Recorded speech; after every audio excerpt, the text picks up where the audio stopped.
안녕하세요. 저는 케일럽입니다. 이 영상에서는 워드프레스를 사용해 전문적인 이커머스 웹사이트를 만드는 과정을 단계별로 안내해 드릴게요. 온라인 스토어를 만들고 싶지만 여러 단계 때문에 막막하게 느껴지셨다면 이 영상이 과정을 쉽고 따라하기 쉽게 만들어 드릴 거예요. 처음에는 여러분의 사이트가 이렇게 보이겠지만 영상이 끝날 때쯤에는 이렇게 바뀌게 될 거예요. 진행하면서 텍스트, 이미지, 상품을 여러분의 스토어에 맞게 간단한 드래그앤드롭 빌더로 교체할 수 있고 코딩은 전혀 필요하지 않습니다. 단계별로 따라오기만 하면 웹사이트를 한 번도 만들어 본 적이 없어도 주문을 받고 고객에게 배송할 수 있는 완벽하게 작동하는 온라인 스토어를 만들 수 있습니다. 이 영상에서 어떤 내용을 다루는지 알려드릴게요. 호스팅과 도메인을 준비해 워드프레스를 설치하고 전문적인 반응형 웹사이트를 세팅할 거예요. 상품 추가와 결제, 배송 등 주요 설정을 마친 뒤 사이트를 공개하면 이제 모든 준비가 끝납니다. 그럼 호스팅부터 본격적으로 시작해 보겠습니다. 매장 제작에 쓰는 모든 툴은 무료지만 피할 수 없는 건 호스팅뿐입니다. 웹사이트의 24시간 안정적인 운영을 위해 서버가 필요합니다. 호스팅 비용은 매우 저렴하며 이번엔 허스팅거를 사용하겠습니다. 초보자에게 친절하고 빠르며 저렴해 제가 오래 써온 서비스입니다. 허스팅글와의 파트너십을 통해 기존가의 10% 추가 할인이 적용되는 전용 링크를 마련했습니다. 지금 화면에 그 링크가 보이실 거고 영상 설명란의 첫 번째 링크이기도 합니다. 이 링크를 사용하면 쿠폰이 자동으로 적용되고 설정에 맞는 할인 페이지로 바로 이동해서 가장 저렴한 가격을 받을 수 있습니다. 새 탭에서 링크를 여세요. 그럼 이 페이지로 이동합니다. 이제 웹 호스팅 설정을 시작하죠. 아래로 내려가 지금 시작하기를 클릭하세요. 요금제 위치로 이동하면 프리미엄, 비즈니스, 클라우드 스타트업 세 가지 옵션이 나옵니다. 각 요금제 아래에서 제공 내역을 볼 수 있습니다. 이 모든 요금제에는 1년간 무료 도메인이 포함되어 있고 어떤 종류의 웹사이트를 만들기에도 모두 적합합니다. 이번엔 비즈니스 요금제를 선택합니다. 아래로 내려가 요금제 선택을 클릭하세요. 상단에서 결제 기간을 선택할 수 있으며 48개월로 설정돼 있죠. 하지만 이렇게 장기 약정이 부담스럽다면 클릭해서 24개월, 12개월 또는 1개월로 변경할 수 있습니다. 최소한 12개월 요금제를 선택하는 것을 추천합니다. 이렇게 하면 충분한 할인 혜택을 받을 수 있고 첫 해에는 무료 도메인도 제공받을 수 있습니다. 스크롤해서 도메인을 선택하세요. 이건 잠시 후에 설명할게요. 아래쪽 추가 옵션도 확인해 보세요. 원하는 옵션을 모두 선택 후 다시 위로 올라가 할인 코드 적용 여부를 확인하세요. 설명란의 첫 번째 링크를 사용하면 이 할인이 자동으로 적용됩니다. 할인 적용 확인 후 아래 계속 버튼을 클릭해 진행하세요. 계정이 없다면 호스팅 계정을 새로 만들어야 합니다. 이메일 주소 입력 및 비밀번호를 설정하세요. 입력 후 등록 버튼을 클릭합니다. 이 화면에서 청구 주소와 결제 정보를 입력해 주세요. 저는 직접 입력하고 완료 후 다음 단계로 넘어가겠습니다. 청구 정보와 결제 정보를 입력했으니 결제 제출 버튼을 클릭해 주세요. 여기서 시작하기를 누르면 호스팅어 온보딩 화면으로 이동합니다. 먼저 웹사이트를 본인이나 비즈니스를 위해 만드는지 아니면 다른 사람을 위해 만드는지 선택하세요. 저는 본인 또는 비즈니스를 선택하겠습니다. 그런 다음 오른쪽 하단의 다음 버튼을 클릭해서 넘어가겠습니다. 웹사이트 만들기를 선택하고 다시 한번 다음을 클릭합니다. 그 다음 워드프레스를 선택하고 또 한번 다음을 클릭합니다. 이제 여기에서 워드프레스 관리자 계정의 로그인 정보를 생성하게 됩니다. 기본적으로는 회원 가입 시 사용한 호스팅어 계정 정보가 그대로 사용됩니다. 저는 기본 정보를 그대로 사용할 것이기 때문에 오른쪽 하단의 다음을 클릭하겠습니다. 여기에서는 빈 사이트 만들기를 선택하세요. 이 화면에서는 무료 도메인을 신청할 수 있습니다. 보시다시피 무료 도메인 하나가 제공되고 있습니다. 그래서 여기에서 제 도메인을 입력하겠습니다. 저는 WordPress e-commerce tutorial.com으로 하겠습니다. 보시다시피 1년 동안 무료입니다. 그래서 이걸 클릭해서 도메인을 신청하겠습니다. 도메인이 마음에 들면 오른쪽 하단의 다음을 클릭하세요. 다음으로 도메인을 등록해야 합니다. 먼저 국가와 도메인을 개인 용도로 등록하는지 아니면 회사나 단체를 위해 등록하는지 등 개인정보를 입력하세요. 다음 단계를 클릭한 후 연락처 정보를 입력하세요. 여기 제 정보는 이미 올바르게 입력되어 있으니 아래로 내려가서 등록 완료를 클릭하겠습니다. 이제 허스팅글가 여러분의 개인정보를 확인하고 도메인을 등록할 것입니다. 다음으로 데이터 센터를 선택해야 합니다. 기본적으로 허스팅글은 여러분과 가장 가까운 데이터 센터를 선택합니다. 원하신다면 여기에서 변경하실 수 있습니다. 지금은 기본값으로 두겠습니다. 오른쪽 하단으로 가서 다음을 클릭하겠습니다. 이제 워드프레스가 설치될 것입니다. 이 과정은 몇 분 정도 걸릴 수 있으니 완료될 때까지 빠르게 넘기겠습니다. 그 후에는 워드프레스 관리자 대시보드로 이동하게 됩니다. 여기서 가장 먼저 눈에 띄는 것은 도메인이 이메일 인증 대기 중이라는 점일 수 있습니다. 이 문제를 바로 해결해 봅시다. 도메인 등록에 사용한 이메일 인박스로 이동하는 것부터 시작하세요. 허스팅글에서 받은 도메인 이메일 확인이라는 제목의 이메일이 도착해 있을 것입니다. 이 이메일을 열고 이메일 인증을 클릭하기만 하면 됩니다. 저는 확인을 클릭했고 이제 이메일이 인증되어 도메인을 사용할 수 있게 되었습니다. 워드프레스 대시보드로 다시 돌아가 보면 도메인이 이제 활성 상태로 표시되는 것을 볼 수 있습니다. 이제 모든 준비가 끝났고 바로 시작할 수 있습니다. 좋아요. 이제 워드프레스 대시보드에 빠르게 익숙해져 봅시다. 허스팅글에 가입하면 실제로 두 개의 서로 다른 워드프레스 대시보드를 받게 되며 여기 왼쪽에서 확인할 수 있습니다. 기본적으로는 허스팅글 대시보드에 있게 됩니다. 도메인 설정이나 호스팅 플랜과 같은 것들을 구성해야 할 때는 여기에서 할 수 있습니다. 하지만 기본 워드프레스 대시보드에 접근하려면 왼쪽에서 대시보드를 클릭하세요. 여기가 바로 여러분의 기본 워드프레스 대시보드입니다. 기본적으로는 화면에 다양한 요소들이 많이 보일 거예요. 화면 요소를 맞춤 설정하려면 상단에서 화면 옵션을 클릭하세요. 원하는 요소를 설정할 수 있습니다. 저는 모두 비활성화의 화면을 정리하겠습니다. 다시 화면 옵션을 클릭해 창을 닫습니다. 이제 깔끔한 워드프레스 대시보드가 완성됐습니다. 이제 이렇게 해서 웹 호스팅과 도메인을 준비했고 워드프레스도 설치했습니다. 다음으로 테마를 설치하는 방법을 배워보겠습니다. 그리고 여러분의 이커머스 웹사이트 템플릿도 받아봅시다. 테마를 설치하려면 왼쪽 메뉴에서 외모에 마우스를 올리세요. 테마를 클릭합니다. 기본적으로는 2025 테마가 활성화되어 있을 거예요. 새로운 테마를 추가하려면 아래로 내려가서 테마 추가를 클릭하세요. 이제 우리는 아스트라 테마를 찾아볼 거예요. 상단으로 가서 테마 검색을 클릭한 다음 아스타를 입력하세요. 그러면 여기에서 에이스트라 테마가 나타나는 것을 볼 수 있습니다. 먼저 설치를 클릭하고 그 다음 활성화를 클릭하세요. 이제 이 배너는 닫아두겠습니다. 이제 에이스트라 테마가 활성화된 테마인 것을 확인할 수 있습니다. 이제 에이스트라 테마가 활성화되었으니 다음으로 필요한 것은 이커머스 웹사이트 템플릿을 받을 수 있게 해주는 플러그인입니다. 이 과정을 시작하려면 왼쪽에서 플러그인 메뉴를 클릭하세요.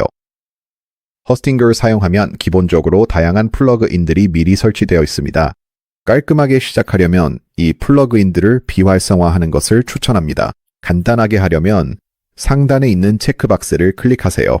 그 다음 일괄 작업을 클릭하고 비활성화를 선택하세요. 적용을 클릭하세요. 이렇게 하면 기본 플러그인이 비활성화됩니다. 정리를 위해 모두 삭제하겠습니다. 체크박스를 다시 클릭하고 일괄 작업에서 삭제를 누르세요. 다시 적용을 클릭하세요. 이렇게 하면 미리 설치된 모든 플러그인들이 삭제됩니다. 이제 새 플러그인을 추가하려면 왼쪽에서 플러그인 추가를 클릭하세요. 오른쪽 상단에서 Starter Templates를 입력하세요. 그리고 바로 이 플러그인을 찾으시면 됩니다. 지금 설치를 클릭한 다음 활성화를 클릭하세요. 그러면 스타터 템플릿 온보딩 화면으로 이동하게 됩니다. 여기서 Elementor 페이지 빌더가 사용 가능한지 꼭 확인해야 합니다. 오른쪽 상단으로 가서 여기를 클릭한 후 Elementor가 있는지 확인하세요. 경우에 따라 이 옵션이 보이지 않을 수도 있는데 만약 그렇다면 그 해결 방법을 빠르게 보여드리겠습니다. 먼저 아래로 내려가서 대시보드로 나가기를 클릭하세요. 왼쪽에서 설정을 찾아주세요. 설정을 클릭한 다음 맨 아래까지 스크롤하세요. 여기에서 스타터 템플릿에서 Elementor 페이지 빌더 템플릿 비활성화라는 옵션을 볼 수 있습니다. 이 옵션이 선택되어 있다면 반드시 선택 해제되어 있는지 확인하세요. 그러니 이 옵션이 선택 해제되어 있는지 확인하고 변경 사항 저장을 클릭하세요. 이제 이렇게 하면 Elementor 페이지 빌더를 사용할 수 있게 됩니다. 스타터 템플릿 온보딩으로 다시 돌아가려면 왼쪽에서 플러그인으로 이동한 후 Starter Templates 아래에 있는 시작하기를 클릭하세요. 이제 오른쪽 상단으로 다시 가서 엘리멘터를 선택하세요. 그러면 다양한 템플릿들이 여기 나타나는 것을 볼 수 있습니다. 스크롤을 내려 원하는 템플릿을 찾아서 작업할 수 있습니다. 이 템플릿들의 가장 좋은 점은 완전히 커스터마이즈가 가능하다는 것이며 최종 웹사이트가 아니라 여러분이 기반으로 삼아 구축할 수 있는 토대라고 생각하시면 됩니다. 우리가 전자상거래 웹사이트를 만들고 있으니 맨 위로 스크롤하면 여기 상단에 실제로 이커머스 탭이 있습니다. 이걸 선택하면 이제 사용 가능한 다양한 이커머스 템플릿들을 모두 볼 수 있습니다. 프리미엄 태그가 붙어있는 템플릿은 사용하려면 비용을 지불해야 합니다. 하지만 프리미엄 태그가 없다면 완전히 무료로 사용할 수 있습니다. 그래서 이번 영상에서는 아래로 스크롤해서 Planet Earth Store 템플릿을 사용할 예정입니다. 이 템플릿을 선택하려면 클릭하겠습니다. 그리고 오른쪽에서 웹사이트를 스크롤하면서 모든 요소가 어떻게 보이는지 확인할 수 있습니다. 또한 각 요소를 클릭해서 직접 상호작용할 수도 있습니다. 예를 들어 여기에서 제품을 클릭할 수 있고 상단의 메인 메뉴를 사용해서 어떤 페이지든 들어갈 수 있습니다. 모든 것이 마음에 드니 이제 왼쪽을 살펴보겠습니다. 로고가 있다면 여기에서 업로드할 수 있지만 이 부분은 영상에서 조금 뒤에 다루겠습니다. 여기에서 글꼴 스타일도 변경할 수 있습니다. 저는 여기 있는 이 옵션을 선택하겠습니다. 마지막으로 색상 팔레트도 변경할 수 있습니다. 저는 기본 검정색과 초록색 색상 팔레트를 선택하겠습니다. 변경이 모두 끝나면 아래로 내려가서 계속을 클릭하세요. 이 페이지에서는 웹사이트에 원하는 기능을 선택할 수 있습니다. 웹사이트를 만들기 위해 최소한 필요한 것은 페이지 빌더, 연락처 양식, 그리고 전자상거래 기능입니다. 나머지 기능들은 선택 사항입니다. 저는 SEO 기능을 선택 해제하겠습니다. 그리고 아래쪽에는 웹사이트에 설치되고 활성화될 다양한 플러그인들을 볼 수 있습니다. 여기서 가장 중요한 플러그인은 Elementor, WooCommerce, 그리고 WooPayments입니다. 모든 것이 괜찮아 보여서 계속을 클릭하겠습니다. 그 다음 제출하고 내 웹사이트 만들기를 클릭하세요. 이제 선택한 템플릿을 기반으로 웹사이트가 자동으로 만들어집니다.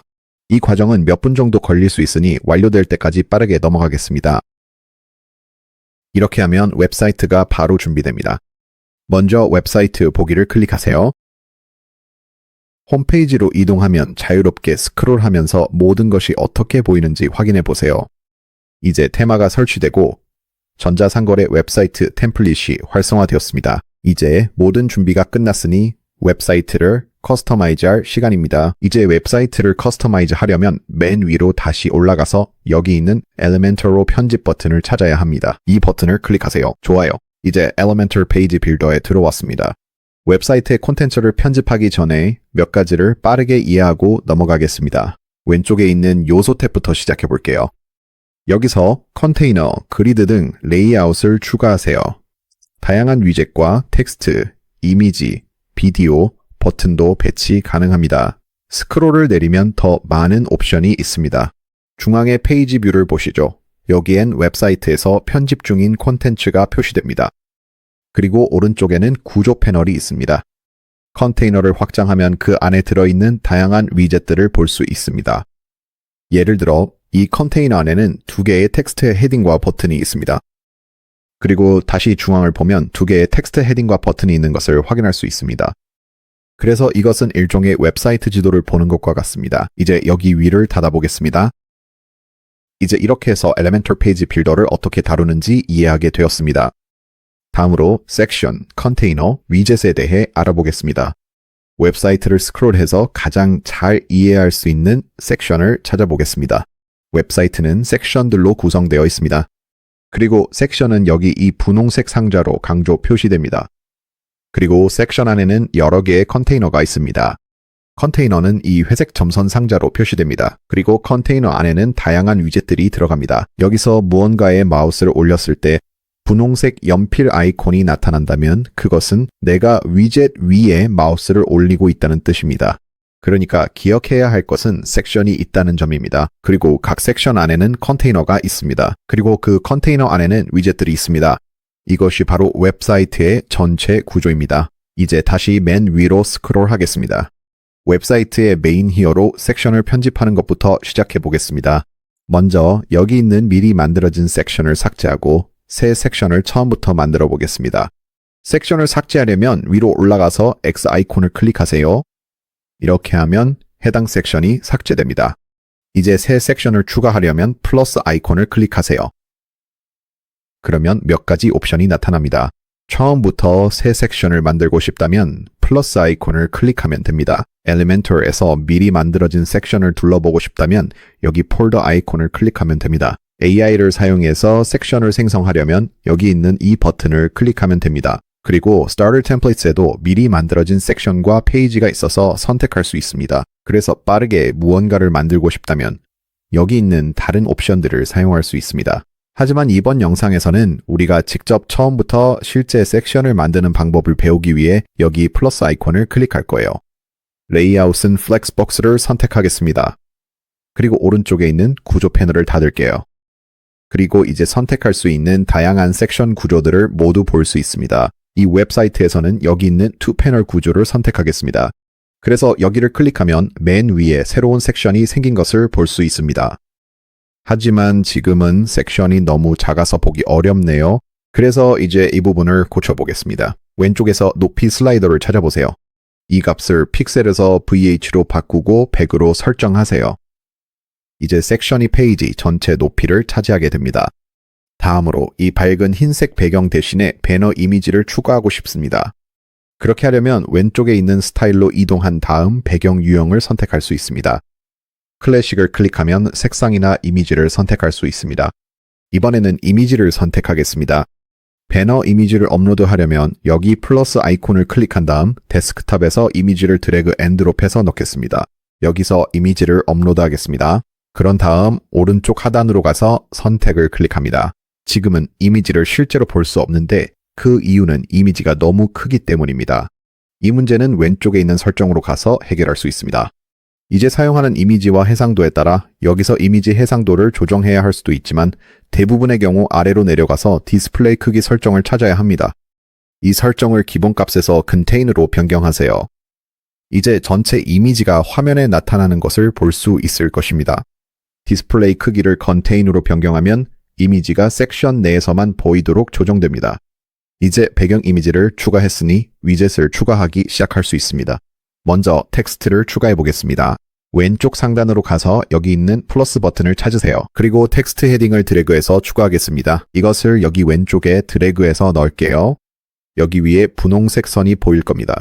이 선은 이 위젯이 바로 이 컨테이너 안에 추가된다는 것을 보여줍니다. 그래서 여기다 놓고 이제 텍스트를 편집할 수 있습니다. 텍스트를 편집하는 방법은 두 가지가 있습니다. 텍스트를 더블 클릭해서 선택할 수도 있고 왼쪽에서 편집할 수도 있습니다. 이제 이 텍스트를 여러분의 웹사이트 헤드라인으로 바꿔보세요.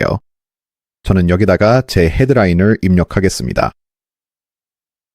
이커머스 웹사이트의 경우 판매하는 상품과 웹사이트의 특징을 간단하고 눈에 띄게 설명하는 헤드라인이 좋습니다. 이제 텍스트를 입력했으니 컨테이너 설정으로 들어가 보겠습니다. 여기 바로 이 회색 상자가 컨테이너입니다. 여기에서 컨테이너의 일부 서식 설정을 볼 수 있습니다. 이 설정은 컨테이너 안에 있는 일부 요소들의 표시 방식을 바꿔줍니다. 텍스트, 이미지, 비디오 같은 위젯들이 여기에 해당합니다. 아래로 내려가서 정렬 방식 Justify Content를 찾아봅시다. 이 옵션을 가운데 정렬로 설정하면 컨테이너 안의 모든 요소가 가운데 정렬됩니다. 다시 제목 자체를 클릭하세요. 그런 다음 왼쪽에서 스타일로 들어가세요. 타이포그래피 옆에 있는 연필 아이콘을 클릭하세요. 여기에서 텍스트 설정을 일부 확인할 수 있습니다. 글꼴을 변경해보죠. 여기서 클릭합니다. 특정 글꼴은 직접 입력해서 검색하면 됩니다. 요즘 인기인 퍼펜스는 세련되어 어떤 웹사이트에도 잘 어울립니다. 클릭하면 글꼴이 바뀝니다. 지금은 헤드라인 치고는 글꼴 두께가 조금 얇아 보이네요. 그래서 왼쪽에서 굵기로 들어가겠습니다. 이 설정을 기본값에서 엑스트라 볼드로 바꿀게요. 이렇게 하면 훨씬 더 눈에 띄고 보기에도 훨씬 좋아 보입니다. 서브 헤드라인을 추가하겠습니다. 텍스트를 복제하면 쉬운데요. 텍스트를 우클릭 후 복제를 누르세요. 이 텍스트를 더블 클릭해 내용을 바꾸고 서브 헤드라인을 붙여넣겠습니다. 이 텍스트에 대해서는 다시 스타일 설정으로 들어가서 타이포그래피를 클릭한 다음 굵기에서 400으로 설정하겠습니다. 그리고 이 텍스트의 크기도 조금 더 작게 만들고 싶어요. 그래서 여기 크기 슬라이더로 이동하겠습니다. 그리고 이 텍스트의 크기를 적당해 보일 때까지 조절할 거예요. 스몰렛 픽셀이 딱 알맞아 보이네요. 다음으로 Call to Action 버튼을 추가하고 싶어요. 그래서 다시 위쪽에 플러스 아이콘으로 가서 여기서 버튼 위젯을 찾아볼게요. 그걸 텍스트 아래로 드래그해서 바로 여기에 놓으면 CTA 버튼이 보일 거예요. 버튼의 텍스트를 여기를 클릭하세요 해서 지금 쇼핑하기로 바꿀 거예요. 제 웹사이트에서는 이게 Call to Action입니다. 이 버튼을 통해 웹사이트 방문자에게 제가 원하는 행동을 안내하는 거죠. 그들이 하길 원하는 행동을요. 대부분의 이커머스 웹사이트에서는 지금 쇼핑하기나 지금 구매하기가 될 텐데 여러분의 경우에는 조금 다를 수도 있어요. 그러니 여러분의 웹사이트에 맞는 Call to Action 문구를 여기에 입력하세요. 이제 완료됐으니 스타일 탭을 클릭해 볼게요. 여기서 버튼 스타일에 관한 몇 가지를 변경할 수 있습니다. 여기서 위치를 바꿀 수도 있고 타이포그래피 설정에 들어가서 페이지의 다른 글꼴과 맞추기 위해 폰트도 변경할 수 있어요. 저는 이걸 Poppins로 바꿀 거고 텍스트와 버튼 색상도 변경할 수 있습니다. 이 웹사이트의 색상은 Figma라는 웹사이트를 사용해서 컬러 팔레트를 만들었어요. 이런 컬러 팔레트 생성기를 사용하는 걸 추천드리고 이 컬러 팔레트 생성기 링크를 설명란에 남겨둘게요. 그리고 여기서 제 이커머스 웹사이트에 사용할 몇 가지 색상을 가져올 거예요. 그래서 먼저 버튼 색상을 바꾸는 것부터 시작하겠습니다. 여기 있는 이 아이콘을 클릭한 다음 제 헥스 코드를 붙여 넣을 거예요. 이제 이렇게 예쁜 갈색 버튼이 생겼어요. 이 색상이 꽤 괜찮아 보이는 것 같아요. 배경 이미지와 잘 어울려서 페이지가 좀 더 통일감 있게 느껴지거든요. 지금은 마우스를 버튼 위에 올려도 특별한 변화가 일어나지 않아요. 그래서 여기 호버 허버 설정이 있는 거예요. 이제 호버를 클릭해보면 마우스가 버튼 위에 올라갔을 때를 위한 똑같은 설정들이 나와요. 예를 들어 여기서 색상에 들어가서 같은 헥스 코드를 붙여넣고 색상 슬라이더를 살짝 밝게 조정할 수 있어요.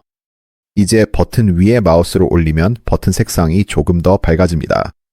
왼쪽에는 호버 애니메이션 옵션도 있어요. 저는 이걸 없음에서 맨 위에 있는 첫 번째 옵션인 확대로 바꾸는 걸 좋아해요. 이제 여기서 마우스를 올리면 버튼이 페이지에서 약간 튀어나오고 색상도 조금 더 밝아집니다. 다음으로 버튼의 모양을 설정할 수 있는데 이건 테두리 반경과 패딩을 조정해서 할 수 있어요. 테두리 반경 값을 높여주면 버튼의 모서리가 둥글게 변하는 것을 볼 수 있습니다.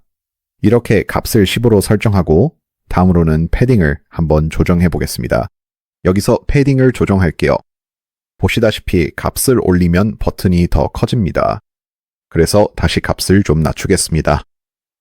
그리고 18 정도가 딱 알맞아 보여요.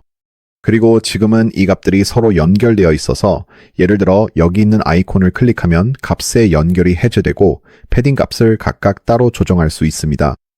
예를 들어 왼쪽과 오른쪽을 위아래보다 조금 더 작게 하고 싶다면 여기 왼쪽 값을 18에서 14로 바꿔주고 오른쪽도 똑같이 해주면 됩니다. 이제 버튼의 위아래가 더 커지게 됩니다. 테두리 반경도 마찬가지로 조정할 수 있습니다. 좋아요. 이제 버튼이 시각적으로 잘 보이니까 마지막으로 해야 할 일은 이 버튼이 올바른 페이지로 연결되는지 확인하는 것입니다. 위로 스크롤해서 콘텐츠를 클릭하세요. 그리고 링크 부분에서 이 링크가 샵 페이지로 설정되어 있는지 확인해야 합니다. shop이라고 입력하고 여기 shop 페이지를 클릭하세요. 이제 누군가 shop now를 클릭하면 제품 페이지로 이동하게 됩니다. 완벽해요. 이제 우리 웹사이트 맨 위에 있는 히어로 섹션이 정말 멋지게 보이는 것 같아요. 지금까지 추가한 위젯들에 만족하고 있습니다. 하지만 원하신다면 여기 위로 다시 올라가서 플러스 아이콘을 클릭하면 다양한 위젯을 계속해서 드래그해서 추가할 수 있습니다. 저라면 이 위젯들을 쭉 살펴보고 추가해보고 실험해보면서 내 웹사이트에 가장 잘 맞는 것이 무엇인지 찾아볼 거예요. 그래서 여기서 다음으로 추천드리고 싶은 것은 홈페이지를 쭉 스크롤하면서 그 안의 콘텐츠를 내 상점에 맞게 커스터마이즈 하는 것입니다. 지금 당장은 여기 있는 제품 디스플레이 섹션만 아직 변경할 수 없어요. 이 부분은 조금 있다가 다룰 예정입니다. 계속 내려가다 보면 고객 리뷰 섹션이 보일 거예요. 그리고 이 템플릿에만 있는 엽서, 포스트카드 섹션도 있습니다. 아마도 이 섹션은 여러분에게 크게 관련이 없을 테니 원하는 대로 내용을 바꿔서 사용할 수 있습니다. 그리고 아이콘과 텍스트로 구성된 우리 상점에 대한 3가지 포인트도 있는데 이것 역시 커스터마이즈 할 수 있습니다. 예를 들어 특정 섹션이 필요 없거나 순서를 바꾸고 싶다고 가정해 봅시다. 섹션의 순서를 바꾸려면 여기 있는 점들을 잡아서 원하는 위치로 드래그하면 됩니다. 그리고 만약 필요 없다고 결정하면 X 아이콘을 클릭해서 해당 섹션을 삭제할 수 있습니다. 이렇게 하면 그 섹션이 홈페이지에서 삭제됩니다. 그럼 이제 이 아래쪽 섹션에 있는 아이콘과 텍스트를 편집하는 것부터 시작하겠습니다. 아이콘을 변경하려면 위젯을 클릭하면 여기에서 아이콘이 나타나는 것을 볼 수 있습니다. 아이콘 라이브러리를 클릭하면 엘리멘터리에서 사용할 수 있는 다양한 무료 아이콘들이 제공됩니다. 예를 들어 제 이커머스 웹사이트는 커피를 중심으로 운영되고 있습니다. 그래서 커피라고 입력하면 실제로 여기에서 커피 아이콘을 찾을 수 있습니다. 그래서 그 아이콘을 클릭하고 삽입을 누르면 아이콘이 위에 표시됩니다. 여기에서요. 이제 텍스트를 변경하려면 변경하고 싶은 텍스트를 클릭하세요. 텍스트를 드래그해서 선택한 다음 여기에 원하는 텍스트를 입력하겠습니다. 그리고 그 아래에 있는 텍스트도 똑같이 변경할 수 있습니다. 여기에 제가 원하는 텍스트를 붙여놓고 나머지 두 부분도 똑같이 변경할 수 있습니다. 지금은 이 부분들을 기본값으로 그냥 둘게요. 다음으로 고객 리뷰 섹션으로 위로 스크롤해 보겠습니다. 이 섹션은 웹사이트에 포함시키기에 아주 좋은데 방문자들에게 신뢰를 쌓아주기 때문입니다. 제가 제품을 판매하는 다른 곳에서 실제로 받은 리뷰들을 가져와서 여기에 붙여넣는 것이 좋겠습니다. 고객 리뷰를 맞춤 설정하려면 여기 위젯을 클릭하세요. 그리고 왼쪽에서 추천글을 편집할 수 있습니다. 여기에서 텍스트를 볼 수 있고 아래에 있는 이미지를 변경할 수도 있습니다. 그리고 그 아래에서 고객의 이름도 바꿀 수 있습니다. 즉, 이 고객 리뷰가 홈페이지에 어떻게 보일지 완전히 제어할 수 있습니다. 여기에서 제 맞춤 리뷰를 복사해서 붙여넣는 것부터 시작하겠습니다. 오른쪽에서 그 변경 사항이 반영되는 것을 볼 수 있습니다. 그리고 이름은 존처럼 바꿔보겠습니다. 제 경우에는 추천글 아래에 이미지를 굳이 넣고 싶지 않아요. 그래서 여기서 이미지를 제거하겠습니다. 그렇게 하려면 다시 왼쪽으로 가서 휴지통 아이콘을 찾으세요. 이걸 클릭하겠습니다. 그러면 고객 사진이 삭제됩니다. 이제 왼쪽과 오른쪽의 고객 리뷰도 바꿔보겠습니다. 좋아요. 이제 저희 홈페이지에 저희만의 맞춤형 고객 리뷰가 생겼습니다. 만약 홈페이지에 원하는 섹션이 기본으로 설치되어 있지 않다면 영상 초반에 잠깐 언급했듯이 엘리멘터리 스타터 템플릿에서 다양한 블록을 가져올 수 있습니다. 그래서 위로 올라가서 여기 플러스 아이콘을 클릭한 다음 스타터 템플릿 아이콘을 클릭하고 블록으로 이동하면 다양한 종류의 미리 만들어진 블록들을 스크롤해서 쉽게 홈페이지에 가져올 수 있습니다. 특정한 종류의 블록을 찾고 있다면 왼쪽 상단에서 카테고리별로 필터링할 수 있습니다. 예를 들어 홈페이지에 FAQ 섹션을 추가하고 싶다면 FAQ를 클릭한 다음 이 중에서 가장 마음에 드는 블록을 찾아볼 수 있습니다. 저는 여기 있는 이 블록을 선택하겠습니다. 이 블록을 클릭하겠습니다. 그리고 블록 가져오기를 클릭합니다. 이제 아래로 스크롤하면 이 블록이 홈페이지에 나타난 것을 볼 수 있고 그 안의 내용을 바로 편집할 수 있습니다. 방금 전에 다른 섹션에서 했던 것처럼요. 그래서 만약 홈페이지나 나중에 다른 페이지에 다양한 섹션을 정말 빠르게 가져오고 싶다면 이 방법이 아주 좋습니다. 하지만 제 경우에는 그냥 이걸 삭제하겠습니다. 지금 홈페이지에 있는 내용에 만족하기 때문입니다. 자, 그리고 제가 빠르게 짚고 넘어가고 싶은 또 다른 부분은 웹사이트의 폰트와 색상입니다. 각 섹션마다 색상과 폰트를 하나하나 바꿀 수도 있지만 훨씬 더 빠르고 쉬운 방법이 있습니다. 왼쪽 상단에 있는 Elementor 로고를 클릭하세요. 그 다음에 사이트 설정으로 들어가세요. 여기에서 웹사이트에 유용한 다양한 설정들을 찾을 수 있습니다. 우리가 집중할 부분은 글로벌 색상, 글로벌 폰트, 그리고 버튼입니다. 먼저 글로벌 색상부터 살펴보겠습니다. 지금 이 화면에는 템플릿과 테마의 기본으로 설치되어 있는 색상들이 표시되고 있습니다. 그리고 앞서 보여드린 컬러 팔레트 생성기 같은 도구를 사용해서 여기 있는 모든 헥스 코드를 여러분의 브랜드 색상에 맞게 변경할 수 있습니다. 색상을 변경하려면 여기 색상 아이콘을 클릭한 다음 원하는 헥스 코드를 복사해서 붙여넣으세요. 그러면 이곳에서 색상이 변경된 것을 확인할 수 있습니다. 그리고 나머지 색상들도 똑같이 변경해 주시면 됩니다. 다음으로 글로벌 폰트를 조정해 보겠습니다. 오른쪽 상단으로 가서 폰트를 클릭하세요. 여기에서 글로벌 폰트 목록을 확인할 수 있습니다.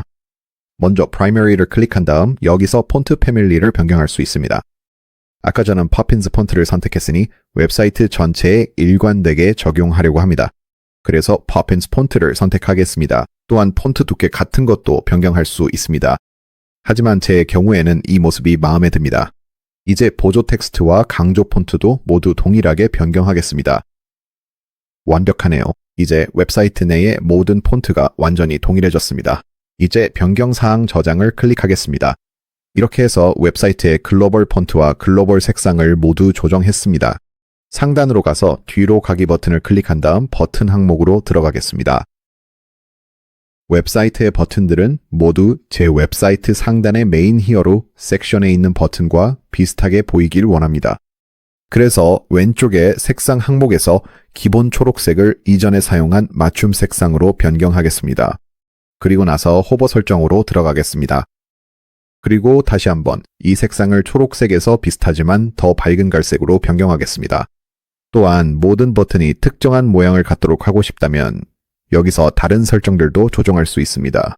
저는 이대로 만족하므로 변경사항 저장을 클릭하겠습니다. 그리고 이제 사용하는 템플릿에 따라 웹사이트의 일부 색상이 바로 변경되지 않을 수도 있습니다. 특히 이런 제품 섹션에서는 더욱 그렇습니다. 만약 여러분의 웹사이트에서 그런 현상이 나타난다면 지금은 걱정하지 않으셔도 됩니다. 이 영상의 뒷부분에서 해당 기능이 제대로 작동하는지 설정해서 확인할 예정입니다. 이제 모든 작업이 끝났으니 홈페이지와 전체 설정이 꽤 괜찮아 보입니다.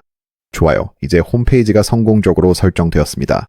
이제 새로운 페이지를 만드는 단계로 넘어가겠습니다. 웹사이트에 따라서는 홈페이지 외에도 더 많은 페이지를 만들고 싶을 수 있습니다. 그럼 어떻게 하는지 빠르게 보여드릴게요. 여기 위쪽을 보면 현재 제가 홈페이지에 있다는 것을 알 수 있습니다. 하지만 여기를 클릭하면 소개, 연락처, 쇼핑 페이지를 볼 수 있습니다. 모두 템플릿 기본 포함 사항입니다. 새 페이지는 추가 버튼으로 만들고 이동은 해당 페이지를 클릭하세요. 예를 들어 여기서 About을 클릭해 볼게요. 이곳이 바로 템플릿의 기본으로 포함되어 있던 About 페이지입니다. 그리고 홈페이지에서 했던 것처럼 여기 있는 모든 내용을 편집할 수 있습니다. 그래서 먼저 위쪽으로 가서 우리는 누구인가요? 라는 부분을 찾을 수 있습니다. 섹션입니다. 지금은 너무 커서 상단의 점 3개를 클릭해서 섹션 설정으로 들어가겠습니다. 그리고 다시 픽셀에서 VH로 바꾼 다음 이번에는 50으로 설정하겠습니다. 그 다음 우리의 미션 부분에서 제목은 괜찮은 이 본문 텍스트를 실제 내 비즈니스에 맞게 바꿀 거예요. 그래서 왼쪽에서 이 모든 텍스트를 드래그해서 선택한 다음 제 텍스트로 붙여넣겠습니다. 그 다음에는 여기에 제 이미지를 업로드하고 싶어요. 그래서 이미지를 클릭하고 이미지 선택으로 들어가서 파일 업로드를 클릭한 다음 여기서 제 맞춤 이미지를 드래그 앤 드롭 하겠습니다. 오른쪽 하단으로 가서 선택을 클릭하면 제 맞춤 이미지와 맞춤 텍스트가 여기에 나타납니다. 그 다음 마지막 섹션까지 스크롤을 내려볼게요. 여기는 다시 엽서 구매 섹션입니다. 이 부분을 우리 제품 페이지로 연결되도록 재구성할 거예요. 그래서 이 문구를 엽서를 선물하세요 에서 우리의 커피 원두를 구매하세요로 바꿀 거예요. 그리고 하위 문구도 현지에서 로스팅 항상 신선하게로 변경하겠습니다. 물론 이 부분은 여러분의 제품에 맞게 작성하시면 됩니다. 이제 여기 버튼 텍스트도 바꾸고 싶어요. 그래서 버튼을 클릭하고 먼저 텍스트를 바꾸는 것부터 시작하겠습니다. 이 버튼 문구를 지금 쇼핑하기로 바꾸고 링크도 쇼핑 페이지로 변경할 거예요. 이제 쇼핑을 클릭해 볼게요. 좋아요. 지금까지 변경한 내용에 만족하는 것 같아요. 또 하나 좋은 팁은 웹사이트가 실제로 어떻게 보이는지 정확히 확인하고 싶다면 여기 있는 화살표 아이콘을 클릭해서 왼쪽 설정창을 쳐볼 수 있다는 거예요. 그러면 페이지 전체를 한눈에 볼 수 있습니다. 그리고 이 소개 페이지가 이렇게 완성된 것에 정말 만족해요. 여기서 이제 연락처 페이지로 넘어가 볼게요. 상단으로 가서 Contact, 연락처로 전환하세요. 저장하고 나가기를 클릭하세요. 왼쪽으로 가서 설정을 열어보세요. 이제 스크롤을 내리면서 연락처 페이지를 편집하기 시작할 수 있습니다. 이렇게 대부분의 이커머스 웹사이트에서 연락처 페이지는 일반적으로 이런 식으로 생겼어요. 페이지 어딘가에 연락처 양식이 있을 거예요.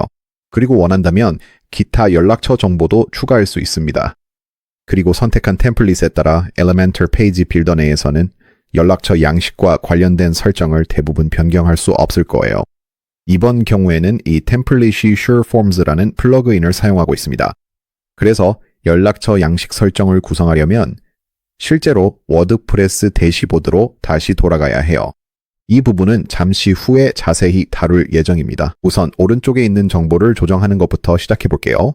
여기에 본인의 이메일 주소를 입력하세요. 제 경우에는 caleb@thecoffeehouse.com으로 입력하겠습니다. 예시 비즈니스 이메일입니다. 본인 이메일을 넣으세요. 이어 전화번호와 사업장 주소도 입력 가능합니다. 또한 여기에서 소셜미디어 아이콘을 조정할지 선택할 수도 있습니다. 여기를 클릭하면 왼쪽에 설정이 표시되는 것을 볼 수 있습니다. 예를 들어 페이스북을 클릭하면 여기에서 URL을 입력하거나 붙여넣을 수 있습니다. 지금은 이 부분을 기본값으로 그냥 두겠습니다. 이제 연락처 양식 조정법을 보겠습니다. 우측 상단 게시를 클릭해 저장하세요. 이후 좌측 상단 Elementor 로고를 누르세요. 워드프레스로 나가기를 클릭하세요. 다시 한번 워드프레스 로고를 클릭하세요. 여기서 왼쪽에 있는 Sure Forms를 찾으세요. 그리고 거기서 Forms를 클릭하세요. 여기에서 Simple Contact Form이라는 것을 볼 수 있습니다. 그것을 클릭하세요. 이것이 바로 우리가 방금 전에 살펴본 연락처 페이지에 있는 연락처 양식입니다. 여기서 몇 가지 설정을 변경해야 합니다. 상단으로 가서 Form Settings를 클릭한 다음 Email Notification을 클릭해서 시작하세요. 여기에서 관리자 알림 이메일을 조정할 수 있습니다. 기본적으로 누군가 연락처 양식을 제출했을 때 메시지가 전송되는 위치를 의미합니다. 이 설정을 조정하려면 우측 연필 아이콘을 클릭하세요. 클릭하면 설정 창이 뜹니다. 기본적으로 모든 설정은 그대로 두셔도 됩니다. 제가 가장 신경 쓰는 부분은 이메일을 보낼 주소입니다. 기본값으로는 이곳이 관리자 이메일로 설정되어 있으며 이는 워드프레스 관리자 정보에서 가져온 것입니다. 따로 다른 이메일 주소로 보내고 싶지 않다면 기본값 그대로 두면 됩니다.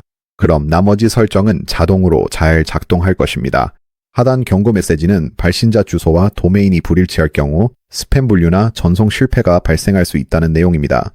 안정적인 메일 발송을 위해 이 점에 유의하세요. 예를 들어 발신자 이름을 비즈니스 이름으로 바꾸고 발신자 이메일을 contact@yourdomain.com과 같이 도메인 이메일로 변경할 수 있습니다. 아직 도메인 이메일을 설정하지 않았다면 크게 걱정하지 않으셔도 됩니다. 폼은 작동하지만 도메인 이메일 설정 전까지는 이메일이 전달되지 않을 수 있습니다. 발신자 이름과 이메일이 본인 정보가 맞는지 확인하세요. 나중에 설정하셔도 되니 나머지 설정은 그대로 두세요. 위로 스크롤해 뒤로 가기 버튼을 클릭하세요. 그 다음 폼 확인을 누르세요. 여기에서 성공 메시지 표시나 페이지 리디렉션 중 선택 가능합니다. 제출 후 이동할 페이지를 설정하는 곳입니다. 저는 기본 성공 메시지로 그냥 두겠습니다. 왼쪽에 다른 설정들도 있지만 지금은 이 두 가지만 신경 쓰면 됩니다. 이제 오른쪽 상단으로 가서 설정 창을 닫으세요. 이제 연락처 폼을 커스터마이즈하기 시작할 수 있습니다. 기본적으로 방문자가 이름, 전화번호, 이메일, 그리고 메시지를 남길 수 있는 옵션이 제공됩니다. 다른 블록을 추가하고 싶다면 아래쪽에 있는 블록 추가를 클릭하세요. 그러면 여기서 몇 가지 다른 옵션을 볼 수 있습니다. 운영하는 비즈니스 유형과 고객들이 자주 묻는 질문에 따라 이곳에서 아주 상세한 연락처 폼을 설정할 수 있습니다. 그리고 연락처 폼의 색상을 변경하고 싶다면 예를 들어 버튼 색상을 바꾸고 싶을 때는 오른쪽으로 가서 스타일을 클릭한 다음 아래로 내려가서 기본 색상을 찾으세요. 저는 이걸 나머지 버튼들과 동일하게 갈색으로 변경할게요. 이 정도면 만족스러운 것 같아요. 그래서 오른쪽 상단으로 가서 저장을 클릭하겠습니다. 좋아요. 이제 연락처 폼을 설정하고 구성했습니다. 이제 Elementor 페이지 빌더로 다시 이동해 봅시다. 먼저 왼쪽 상단으로 가서 이 아이콘을 클릭한 다음 상단에 있는 내 웹사이트를 클릭하고 Elementor로 편집을 클릭한 후 다시 연락처 페이지로 이동하세요. Contact를 클릭한 다음 아래로 내려가겠습니다. 이제 연락처 폼이 설정되었고 모든 것이 제대로 작동하며 버튼 색상도 변경되었습니다. 이렇게 해서 우리의 연락처 페이지가 완성되었습니다. 이제 만약 웹사이트 템플릿에 전혀 포함되어 있지 않은 완전히 새로운 페이지를 만들고 싶다면 어떻게 해야 할까요? 사실 정말 간단합니다. 상단으로 가서 페이지 내비게이터로 다시 이동하세요. 새 페이지 추가를 클릭하세요. 그리고 이전처럼 페이지의 섹션들을 처음부터 직접 만들 수도 있습니다. 하지만 다른 템플릿에서 전체 페이지를 가져올 수도 있습니다. 여기에서 스타터 템플릿 아이콘을 클릭하세요. 그런 다음 예를 들어 Love Nature 템플릿처럼 다른 템플릿을 클릭할 수 있습니다. 예를 들어 서비스 페이지를 만들고 싶다고 가정해 봅시다. 이 다른 템플릿을 사용해서 전체 페이지를 가져온 다음 바로 커스터마이즈를 시작할 수 있습니다. 그래서 서비스를 클릭한 다음 상단에서 템플릿 가져오기를 클릭하겠습니다. 이제 전체 페이지가 내 웹사이트로 가져와집니다. 새 페이지를 만들 때마다 항상 발생하는 한 가지는 페이지에 실제로 이름이 없다는 점입니다. 지금 이걸 클릭해보면 그냥 Elementor Page라고만 표시됩니다. 이 문제를 해결하려면 상단에서 페이지 설정으로 들어가세요. 그런 다음 이 부분을 우리의 서비스처럼 변경해 봅시다. 이 변경사항이 보일 거예요. 여기 상단에 반영됩니다. 그리고 경우에 따라서는 페이지 제목이 로고 위쪽 어딘가에 텍스트로 표시될 수도 있습니다. 만약 이런 현상이 발생한다면 제목 숨기기를 아니오에서 예로 꼭 변경하세요.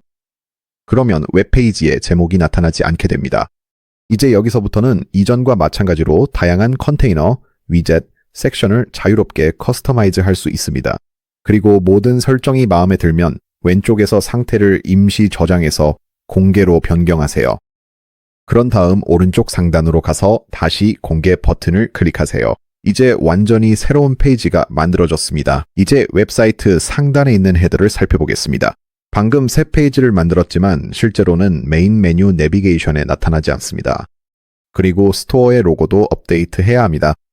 이제 새 페이지를 만드는 방법을 알았으니 헤더와 푸터를 설정하는 방법을 알아보겠습니다. 왼쪽 상단으로 가서 Elementor 로고를 클릭하세요. 워드프레스로 나가기를 클릭하세요. 왼쪽 상단에 있는 워드프레스 로고를 클릭하세요. 그런 다음 웹사이트를 클릭하고 상단에 사용자 정의를 클릭하세요. 이제 테마 설정이 열릴 것입니다. 이곳에서는 Elementor Page Builder 설정과는 별개의 다양한 설정을 제어할 수 있습니다. 예를 들어 스토어의 로고, 메뉴, 그리고 웹사이트의 다른 색상들도 여기서 변경할 수 있습니다. 먼저 헤더를 클릭하세요. 사이트 제목 및 로고를 클릭한 다음 로고 변경을 클릭하세요. 파일 업로드로 이동하세요. 이제 데스크탑에서 로고 파일을 끌어다 놓으세요. 로고가 업로드되면 선택을 클릭하세요. 여기서 로고를 잘라내야 합니다.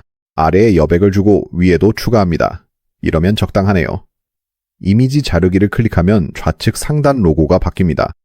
지금은 로고가 조금 큰 편이어서 로고 너비를 200에서 줄여서 160 정도로 맞추겠습니다. 여기에서 사이트 제목도 조정할 수 있습니다. 이 부분을 비즈니스 이름으로 변경할 수 있습니다. 제 경우에는 커피하우스로 하겠습니다. 여기에서 웹사이트의 태그라인도 조정할 수 있습니다. 저는 이 부분은 그냥 삭제하고 비워두는 것을 추천합니다. 다음으로 사이트 아이콘까지 아래로 스크롤 해보세요. 여기를 클릭하세요. 사이트 아이콘 선택을 클릭하세요. 파일을 업로드하세요. 그리고 여기에서 팝이콘을 드래그해서 넣으시면 됩니다. 이 이미지는 웹사이트 방문자의 브라우저 탭에 작게 표시됩니다. 저는 이미 업로드해 두었습니다. 이건 기본적으로 제 로고의 작은 버전입니다. 그래서 아래로 내려가서 선택을 클릭하겠습니다. 여기에서 팝이콘이 어떻게 보일지 미리 보기를 보여줍니다. 그리고 다음으로 메인 메뉴 내비게이션을 어떻게 조정하는지 살펴보겠습니다. 하지만 지금은 헤더 안에 대부분의 텍스트가 너무 어두워서 실제로 볼 수 없습니다. 그래서 이 문제를 빠르게 해결하고 헤더를 멋지게 만드는 방법을 보여드릴게요.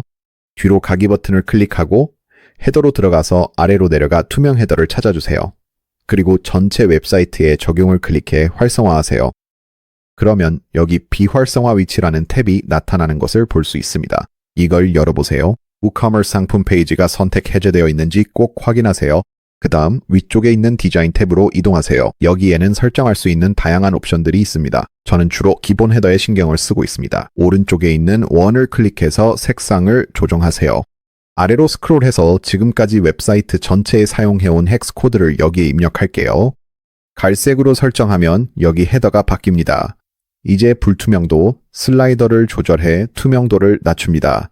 이 정도면 적당하네요. 좋아요. 바로 이쯤이 딱 좋은 것 같아요. 그런데 아직도 제 텍스트가 잘 안 보이네요. 초록색은 괜찮아 보이지만 검은색 텍스트는 좀 읽기 힘든 것 같아요. 이 부분도 디자인 설정에서 바로 고칠 수 있습니다. 텍스트 색상을 검정에서 흰색으로 바꿔보면 이제 훨씬 더 잘 보이네요. 초록색 하이라이트 텍스트가 조금 어두운 것 같아서 더 밝은 초록색으로 바꿔보겠습니다. 흰색 옆에 있는 초록색 원을 보면 이걸 더 밝은 초록색으로 변경할 거예요. 이제 텍스트 위에 마우스를 올려보면 훨씬 더 잘 보입니다. 좋아요. 이제 메인 메뉴 내비게이션을 설정해 봅시다. 여기 위에 마우스를 올리고 연필 아이콘을 클릭하세요. 여기서 메뉴 구성을 클릭하면 기본 메뉴를 확인할 수 있습니다. 기본 메뉴 안에 페이지를 수정하려면 메뉴 편집을 클릭하세요. 여기에는 홈, 소개, 쇼핑, 연락처가 있습니다. 그리고 다시 메인 메뉴로 돌아가 보면 여기에도 홈, 소개, 쇼핑, 연락처가 보입니다. 여기에서 항목의 순서를 바꾸고 싶다면 원하는 위치로 드래그해서 놓기만 하면 됩니다. 새 항목을 추가하고 싶다면 항목 추가를 클릭하세요. 여기에서 우리가 이전에 만든 서비스 페이지를 볼 수 있습니다. 플러스 아이콘을 클릭하면 메뉴에 추가되고 바로 여기에 들어갑니다. 제 경우에는 쇼핑 페이지만 선택하고 싶어요. 그리고 그것을 홈페이지 바로 옆으로 옮기겠습니다.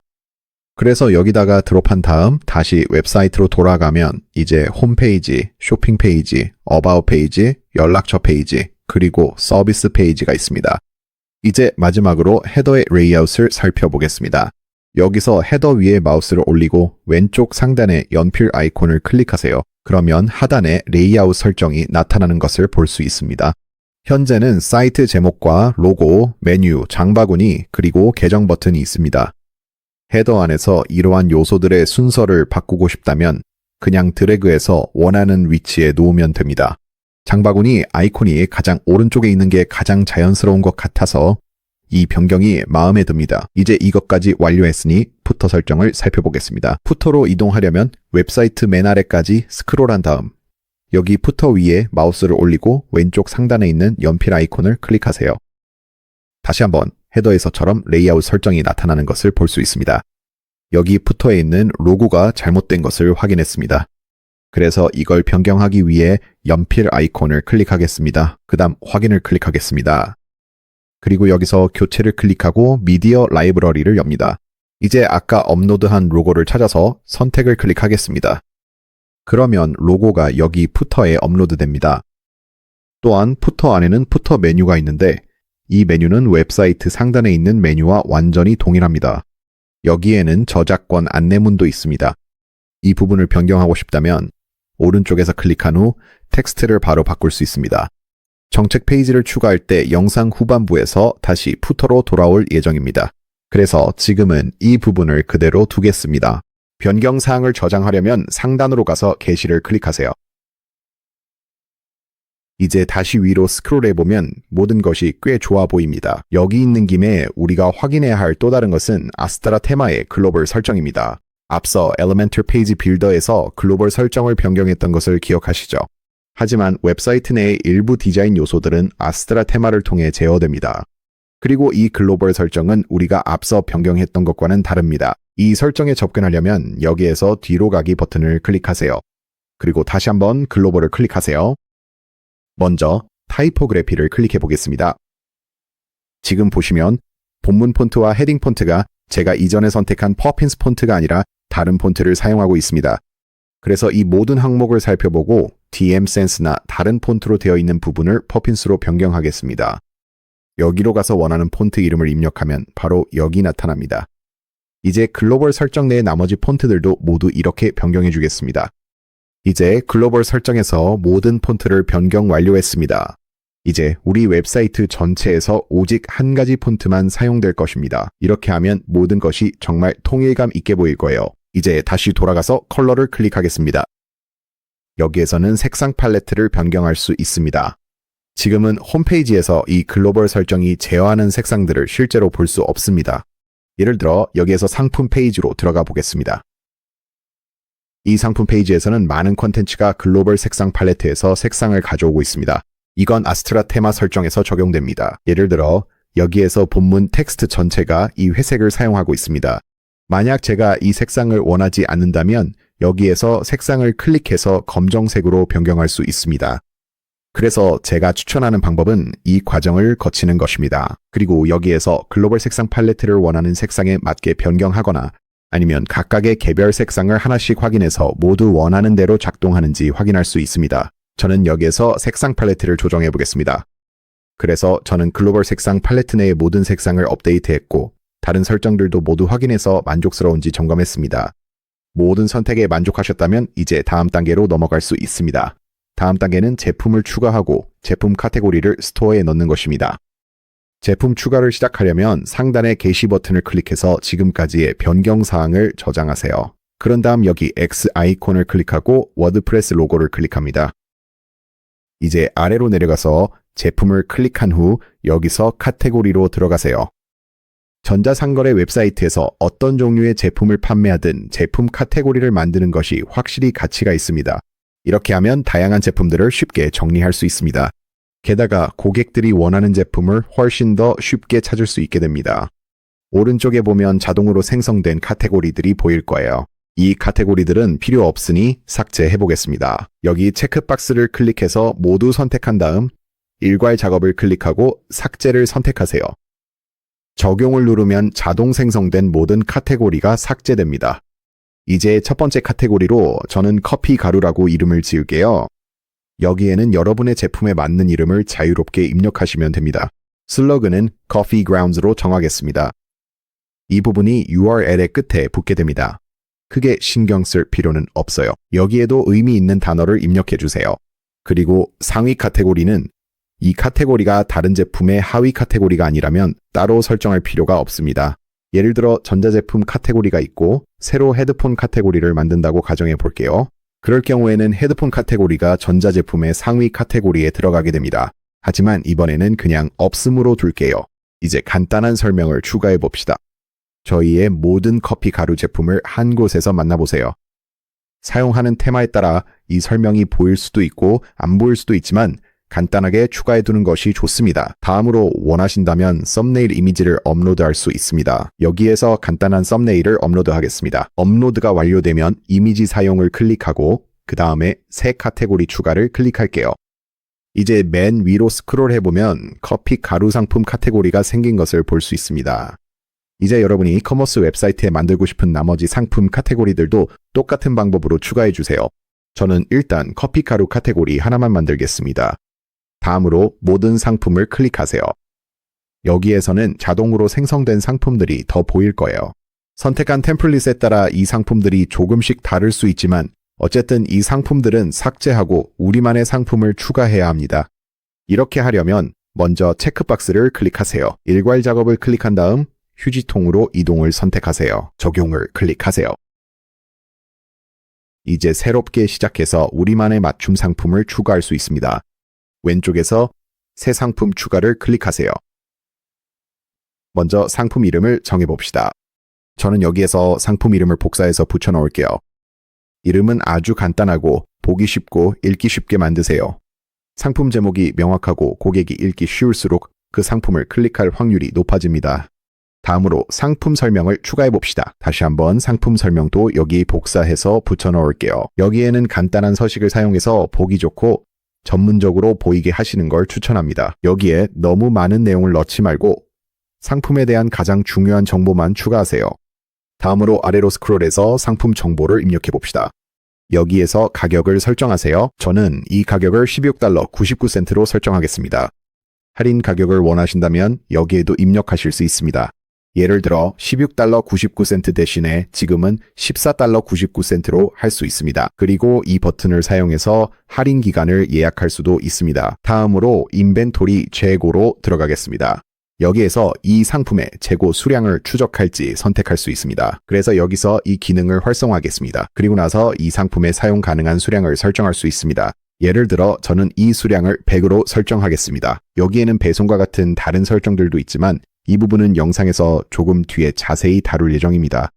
지금은 화면 맨 위로 다시 스크롤해서 상품 카테고리에서 커피 원두 카테고리를 선택하겠습니다. 이 카테고리는 조금 전에 만들었습니다.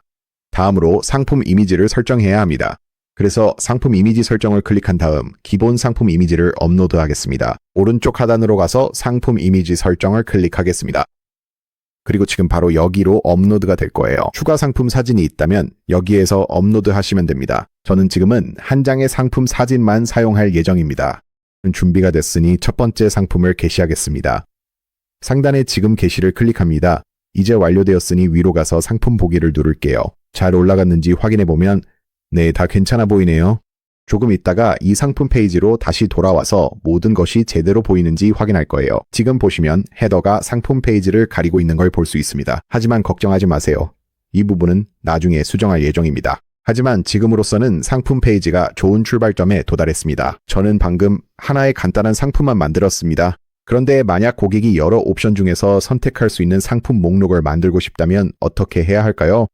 만약 여러분이 다양한 색상이나 사이즈로 제공되는 상품을 판매하거나 고객이 선택해야 하는 옵션이 있는 상품을 판매한다면 이런 경우에는 어떻게 하는지 지금 바로 보여드릴게요. 먼저 상단으로 가서 상품 편집을 클릭하겠습니다. 새 상품 추가를 클릭할게요. 좋아요. 이전과 마찬가지로 상품 이름을 입력하겠습니다. 이번에는 이 상품을 커피 가루라고 이름 지을게요. 맛을 선택하고 그 다음에 상품 설명을 복사해서 붙여놓을게요. 만약 상품 이름이나 설명을 생각해내는데 어려움이 있다면 챗GPT가 정말 도움이 많이 돼요. 이제 여기서 실제로 변수 옵션을 추가할 수 있습니다. 상품 데이터로 내려가서 이 부분을 단순 상품에서 변수 상품으로 바꿔주세요. 알겠어요를 클릭하고 속성으로 들어가겠습니다. 먼저 속성의 이름을 지정하세요. 예를 들어 티셔츠 상품을 만들고 있고 변수 옵션 티셔츠 상품을 만든다고 해볼게요. 빨간색, 흰색, 파란색 티셔츠가 있다면 이 속성의 이름은 색상이 될 거예요. 또 예를 들어 사이즈에 대한 속성이 필요하다면 티셔츠를 소, 중, 대 사이즈로 판매한다고 가정해 볼 수 있겠죠. 그렇다면 사이즈라는 이름의 또 다른 속성을 만들면 됩니다. 이번에는 커피 원두 맛에 대한 속성을 만들 거예요. 그래서 이 속성의 이름을 말이라고 정하겠습니다. 그리고 갑 항목에는 고객이 선택할 수 있는 옵션들을 입력하는 곳입니다. 제 매장에서는 맛 이름을 입력할 거예요. 예를 들어 빈보야지처럼요. 그리고 각 옵션을 구분하려면 키보드에서 파이프 기호를 사용해야 합니다. Shift 키를 누른 상태에서 백슬래시마이를 누르면 파이프 기호가 나타납니다. 그리고 구분한 후에 다음 옵션인 리치 앤 볼드를 입력하겠습니다. 마지막 옵션은 멜로우 모닝으로 하겠습니다. 제품 페이지의 표시 및 변형의 사용 옵션이 모두 켜져 있는지 확인하세요. 이제 모든 설정이 끝났으니 속성 저장을 클릭하겠습니다. 이제 여기서 변형 탭을 클릭해 봅시다. 변형 생성을 클릭하세요. 방금 전에 만든 옵션들이 바로 여기에 나타날 것입니다. 이제 이 변형들을 편집해 봅시다. 오른쪽에 있는 편집을 클릭하고 아래로 스크롤하면 각 제품 변형별로 설정할 수 있는 옵션들이 나옵니다. 먼저 제품 사진을 업로드해 보겠습니다. 이미지 업로드를 클릭하세요. 저는 이미 이 제품 사진을 업로드해 두었으니 여기서 선택한 후 변형 이미지 설정을 클릭하겠습니다. 다음으로 넘어가겠습니다. 이 제품이 다운로드 가능한 상품인지 가상 상품인지 선택할 수 있습니다. 만약 실물 상품을 판매하지 않는 분이라면 이 기능이 정말 유용합니다. 그리고 또 선택할 수 있는 옵션이 있습니다. 재고 관리를 할지 여부도 정할 수 있는데 예를 들어 각 커피 원두 세트마다 재고가 충분하지 않을 수도 있습니다. 예를 들어 빈 보이지는 재고가 더 많고 멜로우 모닝 맛은 더 적게 있다면 재고 관리를 클릭할 수 있습니다. 빈 보이즈의 경우 재고가 100개 있다고 입력하겠습니다. 그리고 정가를 $16.99로 설정하겠습니다. 원한다면 여기에도 할인 가격을 추가할 수 있습니다. 이제 아래로 스크롤하면 기타 설정들이 있는데 주로 배송과 관련된 내용입니다.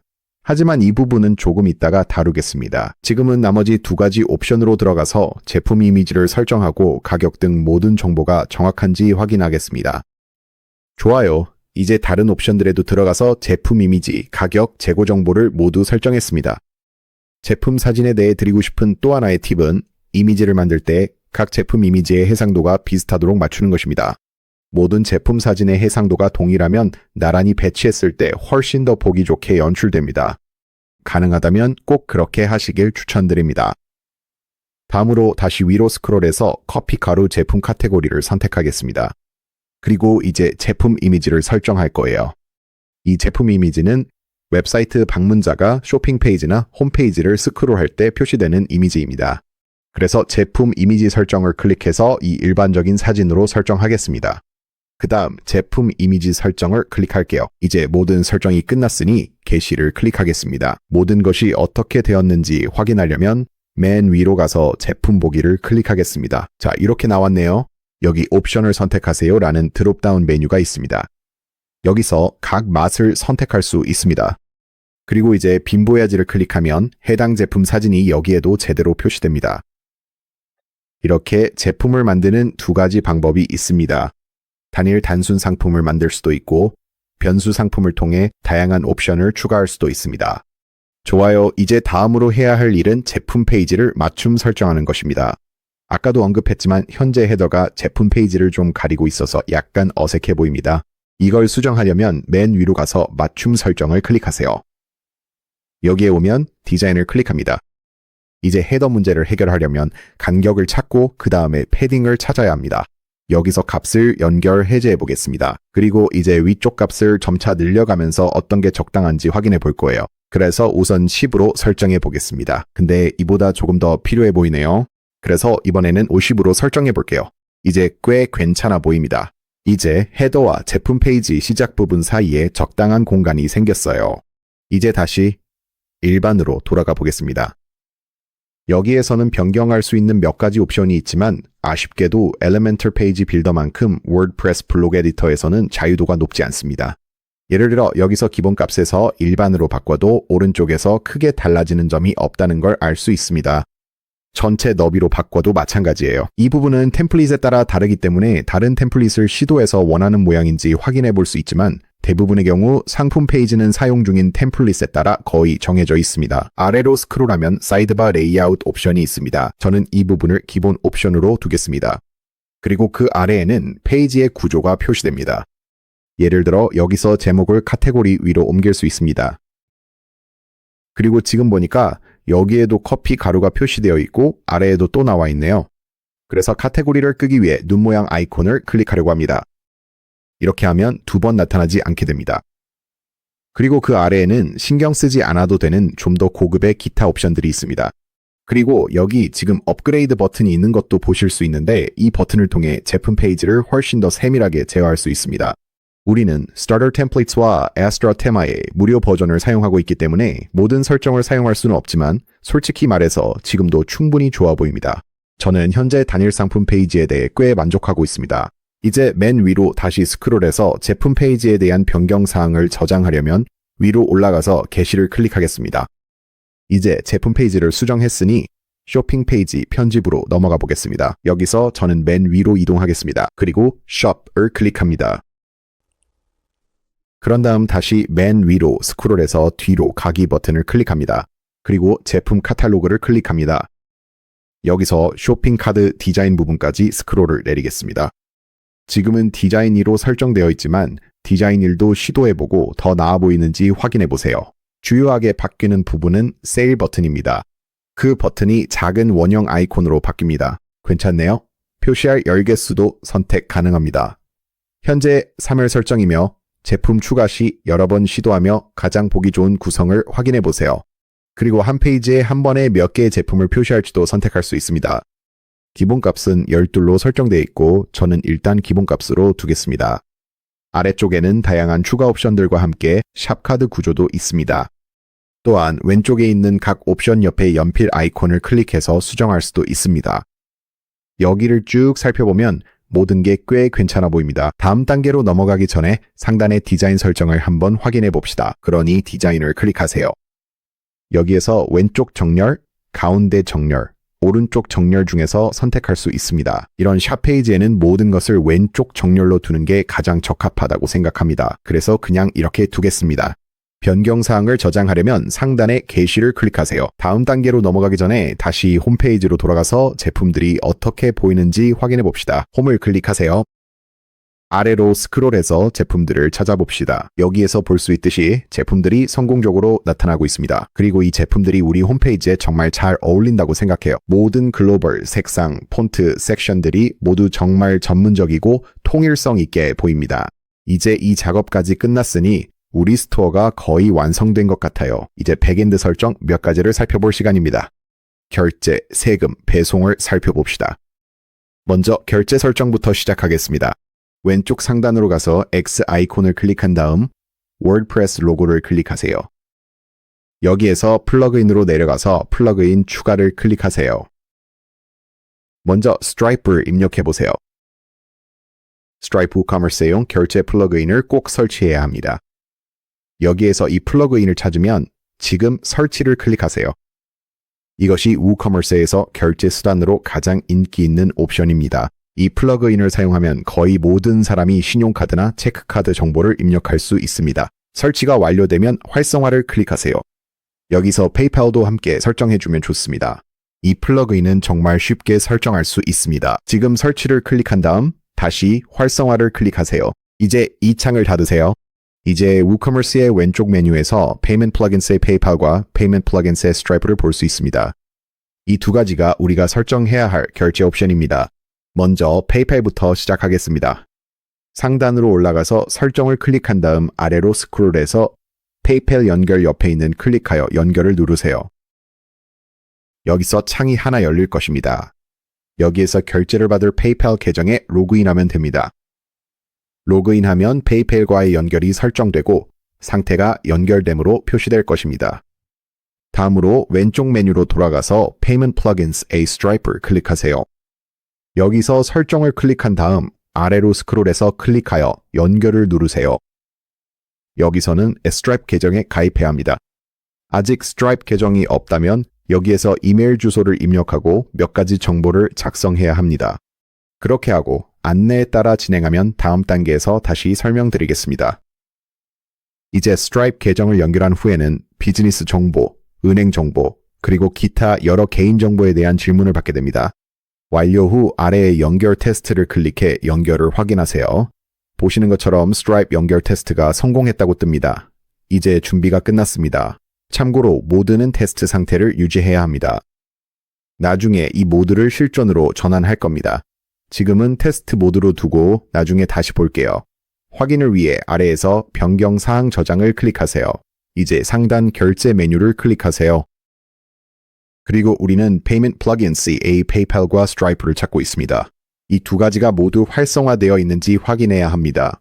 여기 보시면 신용카드 그리고 Payment Plugins S 스트라이프가 있습니다. 이게 활성화되어 있는 것을 볼 수 있습니다. 좋네요. 이제 아래로 쭉 내려가면 Payment Plugins의 PayPal Gateway가 있습니다. 이건 현재 비활성화 상태입니다. 그래서 이 옆에 있는 활성화를 클릭해주면 됩니다. 원하신다면 여기 있는 다양한 결제 옵션을 모두 스크롤해서 각각 활성화하거나 관리할 수도 있습니다. 보통 스트라이프와 페이팔만으로도 거의 모든 상점에 충분합니다.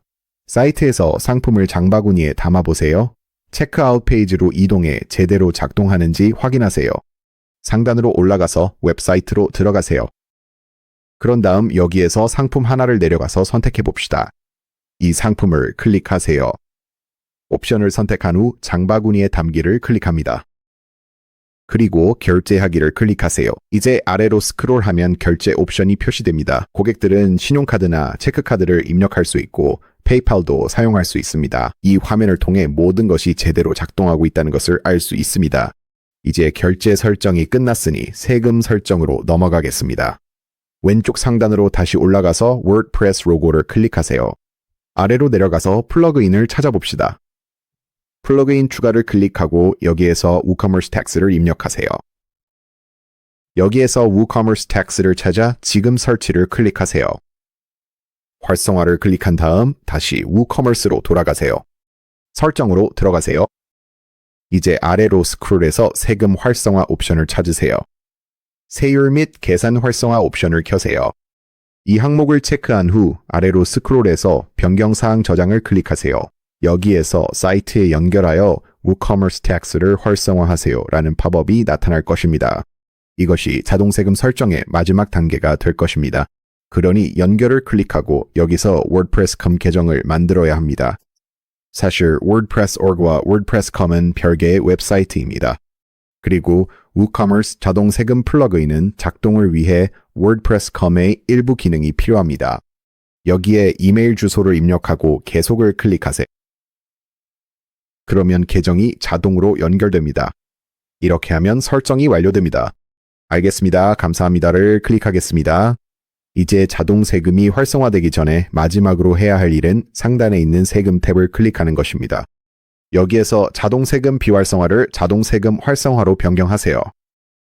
이제 아래로 내려가서 변경 사항 저장을 클릭하세요. 여기 자동 세금에 대한 간단한 안내가 있습니다. 우커머스에서 자동 세금을 활성화하면 귀하의 비즈니스가 등록된 지역에 대해 세금이 자동으로 적용됩니다. 제 경우에는 텍사스가 해당됩니다. 그리고 다른 지역에서 세금을 징수해야 한다면 해당 지역을 수동으로 입력해야 합니다. 전자상거래 스토어에서 어디서 언제 판매세를 징수할 수 있는지 궁금하다면 세무 전문가와 상담하는 것을 추천합니다. 하지만 다른 지역에 대해 수동으로 세율을 추가해야 한다면 상단에서 표준 세율을 클릭한 다음 행사비를 클릭하세요. 먼저 국가 코드를 입력하는 것부터 시작합니다. 예를 들어 여기서는 US를 입력하고 미국을 선택한 다음 주 코드, 우편번호, 도시, 부과할 세율을 입력합니다.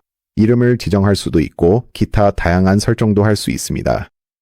다시 한번 말씀드리지만 전자상거래 웹사이트에서 모든 것이 합법적이고 적절한지 확인하려면 세무 전문가와 상담하는 것이 좋습니다. 이제 다시 상단으로 올라가서 세금 옵션으로 돌아가겠습니다. 초보자라면 전자상거래 웹사이트에서 자동 세금 기능을 켜는 것만으로도 훌륭한 시작입니다. 이제 세팅이 끝났으니 배송에 대해 이야기해 보겠습니다. 상단으로 가서 배송 메뉴를 클릭하세요. 먼저 배송 구역을 추가해 보겠습니다. 구역 추가를 클릭하세요. 이제 구역의 이름을 지어 봅시다.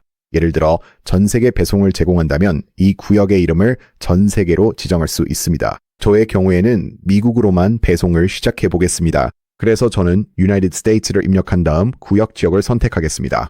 지금은 모든 지역으로 설정되어 있습니다. 새로운 지역을 추가하려면 여기에서 입력해 보세요. 저는 United States를 입력하겠습니다. 아래로 내려가서 미국을 선택하겠습니다. 여기에서요. 이제 모든 지역에서 미국으로 변경된 것을 볼 수 있습니다.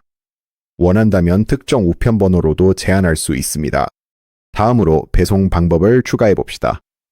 여기에서 무료 배송, 고정요금 또는 현장 수령 중에서 선택할 수 있습니다. 요즘에는 무료 배송이다면 가장 인기 있는 옵션입니다. 그래서 무료 배송을 선택하고 계속 진행하세요. 여기에서 무료 배송의 조건이 있는지 확인하겠습니다. 대부분의 경우 최소 주문 금액을 설정하는 것이 좋습니다.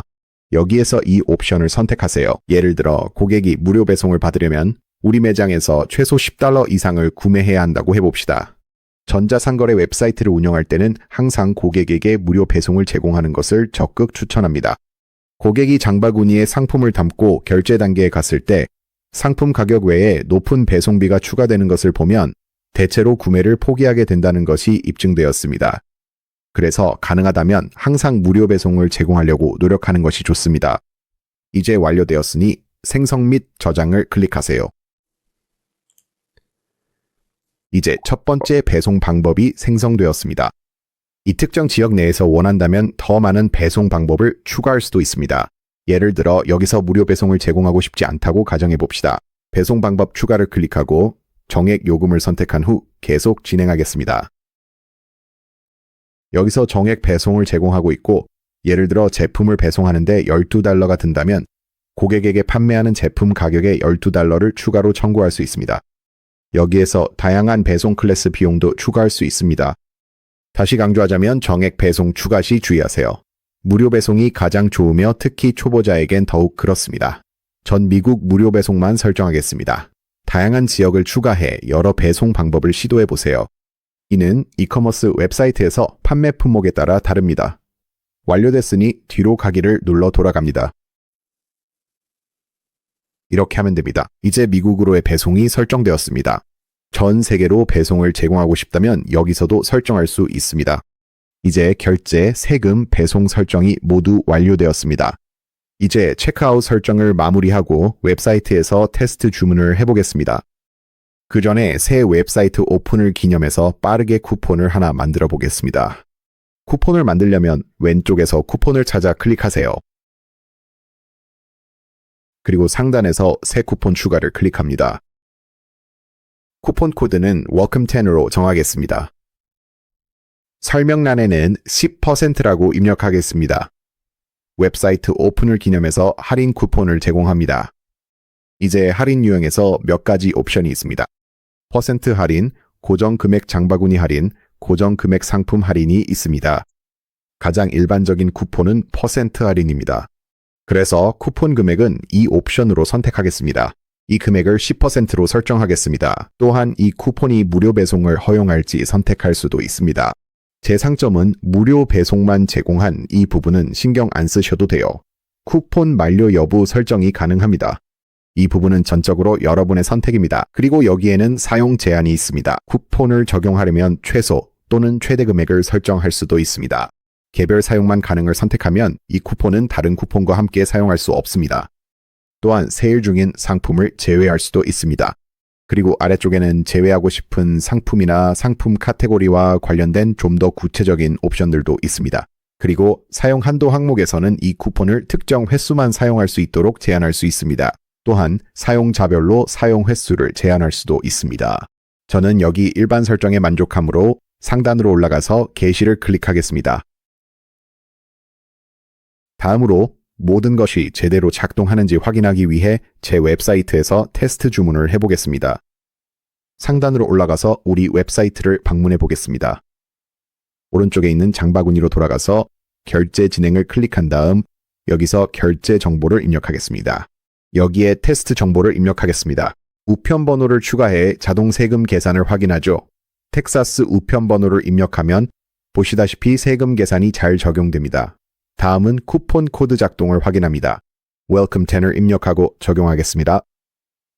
보시다시피 주문 금액에서 10%가 할인되었습니다. 잘 작동하네요. 내려가 보겠습니다. 배송 옵션에선 무료 배송이 선택된 걸 볼 수 있죠. 바로 이게 우리가 원했던 설정입니다. 이것도 문제없이 잘 작동하고 있습니다. 그리고 이제 결제 정보가 나옵니다. 앞서 스트라이퍼 테스트 모드로 설정해 두었기 때문에 실제로 내 카드에 결제가 되지 않고 모든 것이 제대로 작동하는지 확인하기 위해 테스트용 신용카드 번호를 입력할 수 있습니다.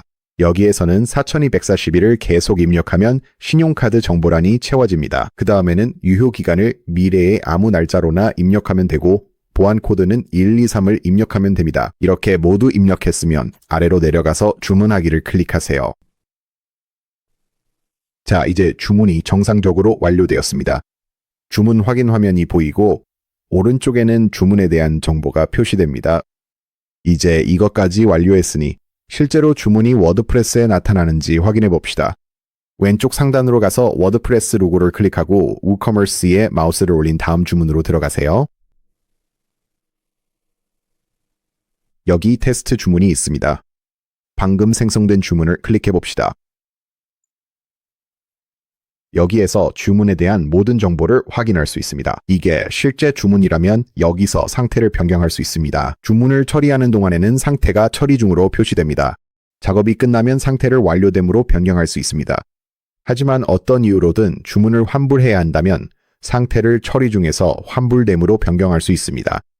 또한 취소됨, 보류 중, 결제 대기 중과 같은 다른 옵션들도 있습니다. 사실상 어떤 상황에도 맞는 상태가 준비되어 있습니다. 환불을 진행하려면 환불됨을 클릭한 다음 아래로 내려가서 환불 버튼을 찾으세요. 여기에서 이 버튼을 클릭하세요. 그 다음 신용카드 스트라이프로 환불을 클릭합니다. 확인을 클릭하세요. 그러면 주문 금액이 고객의 원래 결제 수단으로 환불됩니다. 이렇게 해서 우커머스에서 주문 상태를 관리하고 주문을 환불하는 방법을 알 수 있습니다. 이 방법은 주문이 많이 들어오기 시작할 때 매우 유용하게 쓰일 수 있습니다. 여기서는 모든 것을 아주 쉽게 정리할 수 있습니다. 방금 전에 말씀드렸듯이 저희 스트라이프 결제는 아직 테스트 모드에 있습니다. 그러니 이제 그 부분을 빠르게 수정해 보겠습니다. 왼쪽 메뉴에서 Payment Plugins의 스트라이프로 이동한 다음 설정을 클릭하고 모드를 테스트에서 실시간 라이브로 변경하세요. 아래로 스크롤해서 변경사항 저장을 클릭하세요. 이제 대부분의 백엔드 설정이 완료되었습니다. 이제 웹사이트로 다시 들어가서 마지막으로 모바일과 태블릿에 최적화되어 있는지 확인하기 위해 최종 커스터마이징을 하겠습니다. 이 작업을 하려면 상단으로 가서 웹사이트를 클릭하세요. Elementor로 편집을 클릭하세요. 지금까지는 데스크톱 보기에서만 웹사이트를 편집했지만 여기에는 두 개의 다른 기기 아이콘이 있습니다. 가운데에는 태블릿이 있고 그 다음에는 모바일이 있습니다. 웹사이트의 각 섹션을 조정해서 모바일 기기에서도 제대로 보이도록 할 수 있습니다. 모바일 보기부터 시작해 보겠습니다. 그리고 지금 홈페이지 상단의 히어로 섹션은 데스크톱 기기에서 보이는 것만큼 보기 좋지 않습니다. 그래서 다시 데스크톱으로 전환하면 훨씬 더 많은 요소들이 보입니다. 옆에 커피빈이 보이고 이 섹션의 간격도 정말 좋아 보입니다. 왼쪽에는 텍스트가 있고 오른쪽에는 이미지가 있습니다. 전체적으로 훨씬 더 통일감 있어 보입니다. 그리고 다시 모바일로 전환하면 그렇게 보기 좋지 않습니다. 그래서 이 섹션을 모바일 기기에서도 반응형으로 보이도록 수정해야 합니다. 그리고 이걸 아주 쉽게 할 수 있는 방법이 있습니다. 먼저 오른쪽 상단에 있는 구조 패널을 열고 상단의 히어로 섹션을 선택하세요. 그 섹션을 마우스 오른쪽 버튼으로 클릭한 다음 복제를 클릭합니다. 그러면 히어로 섹션의 두 번째 버전이 만들어집니다. 아래로 스크롤하면 여기 아래에 있는 것을 볼 수 있습니다. 이제 위에 있는 이 섹션을 클릭해서 섹션 설정으로 들어가고 고급 탭에서 아래로 내려가 반응형을 찾습니다. 여기를 클릭하세요. 그리고 이제 이 섹션을 데스크톱과 태블릿에서 숨기겠습니다. 확실히 하고 싶은 것은 모바일에서만 보이게 하는 것입니다. 이제 그 아래에 있는 섹션에 대해서는 아래로 내려가서 설정을 클릭하겠습니다. 그 다음 고급 탭으로 전환해서 아래로 내려가 반응형을 찾겠습니다. 그리고 이제 이 섹션은 모바일에서만 숨기도록 하겠습니다. 여기 회색으로 표시된 이 섹션은 더 이상 모바일 기기에서 표시되지 않습니다. 그리고 이 섹션은 모바일 기기에서 표시될 것입니다. 그래서 이제 위쪽에 있는 이 섹션을 편집하겠습니다. 배경 이미지를 수정하는 것부터 시작해 봅시다. 설정으로 다시 들어가서 스타일로 이동하겠습니다. 그리고 더 이상 커피빈이 보이지 않는 이유는 이미지 위치 때문입니다. 현재는 기본값으로 설정되어 있습니다. 이걸 가운데로 설정하겠습니다. 이제 커피빈이 오른쪽에서 슬며시 들어오는 걸 볼 수 있습니다. 이제 데스크톱 뷰와 훨씬 더 비슷해졌지만 커피빈이 텍스트에 너무 가까워서 또 다른 문제가 생겼습니다. 텍스트가 위아래로 잘려 보이고 배경과 섞여서 더 이상 잘 보이지 않습니다. 그래서 이번에는 텍스트 색상을 흰색으로 바꿔야 할 것 같아요. 텍스트를 클릭하고 스타일로 이동해서 텍스트 색상을 흰색으로 변경하겠습니다. 그리고 텍스트에 약간의 그림자 효과도 추가할 거예요. 텍스트 그림자 옆에 있는 연필 아이콘을 클릭하세요. 설정 값을 이리저리 조정해 볼 수 있습니다. 블럭 값은 5에서 10 정도가 꽤 괜찮아 보여요. 저는 8로 설정하겠습니다. 이제 같은 작업을 부제목에도 해볼게요. 스타일로 들어가서 색상을 다시 흰색으로 바꿔주세요. 텍스트 그림자도 다시 추가할 거예요. 이번에는 블럭 값을 5로 설정하면 괜찮을 것 같아요. 그리고 또 한 가지는 아래쪽에 빈 공간이 많이 남아있다는 점이에요. 이건 우리가 투 패널 구조를 사용했기 때문이에요. 하지만 이건 정말 쉽게 고칠 수 있습니다. 여기 위쪽으로 가서 컨테이너를 우클릭하세요. 그리고 그냥 삭제해주면 됩니다. 이렇게 하면 텍스트가 중앙에 정렬되고 홈페이지와 히어로 섹션이 모바일 기기에서도 정말 멋지게 보일 거예요. 이제 스크롤을 내려보면 우리 웹사이트의 다른 모든 섹션들도 꽤 괜찮아 보여요. 모든 게 깔끔하게 최적화되어 있고 더 손볼 부분은 없는 것 같아요. 맨 위로 다시 스크롤해서 태블릿 뷰에서도 모든 게 잘 보이는지 확인해 봅시다. 아래로 스크롤해서 태블릿 반응형 섹션이 어떻게 보이는지 확인해 볼게요. 더 잘 보기 위해 구조 패널을 닫겠습니다. 네, 이건 데스크톱 기기에서 보이는 것과 거의 똑같이 보이네요. 여기서는 따로 수정할 필요가 없어 보입니다. 그럼 마지막으로 한 번 더 데스크톱으로 전환해 볼게요. 그리고 이 방법은 다른 모든 페이지에도 똑같이 적용할 수 있다는 점을 언급할 만합니다. 예를 들어 연락처 페이지로 가보겠습니다. 저장하고 나가기를 클릭할게요. 모바일 뷰로 전환하겠습니다.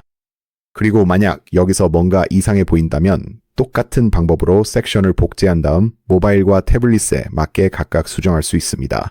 웹사이트의 모든 페이지를 하나씩 확인하면서 모바일에 맞게 최적화해주세요. 제가 보여드린 과정을 따르면 몇 분밖에 걸리지 않을 거예요. 이제 저희 웹사이트를 모바일과 태블릿에 맞게 최적화했습니다. 다음으로 정책 페이지를 만들고 삽입해야 합니다. 오른쪽 상단으로 가서 게시를 클릭하세요. 정책 페이지를 만들 때는 워드프레스 블록 에디터에서 할 수도 있고 여기 엘리멘터에서 할 수도 있습니다. 이 영상에서는 가능한 모든 작업을 엘리멘터 안에서 진행하겠습니다.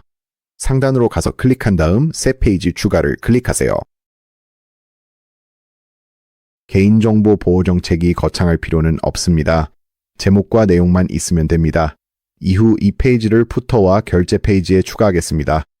먼저 여기 상단에 컨테이너를 간단히 드래그해서 넣어봅시다.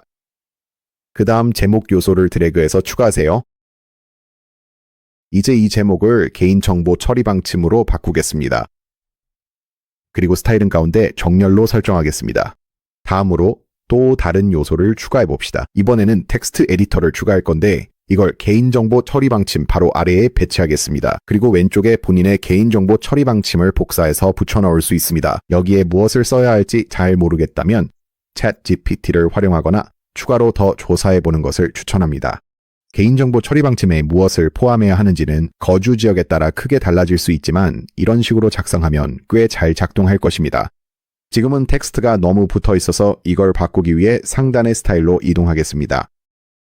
그리고 단락 간격에서 보기 좋을 때까지 이 값을 늘려줄 거예요. 37픽셀이 적당해 보이네요. 이제 이 텍스트를 가운데 정렬로 할지 왼쪽 정렬로 할지 선택할 수 있습니다. 이렇게 하니까 훨씬 보기 좋아진 것 같아요. 이제 상단으로 가서 페이지 설정을 클릭하세요.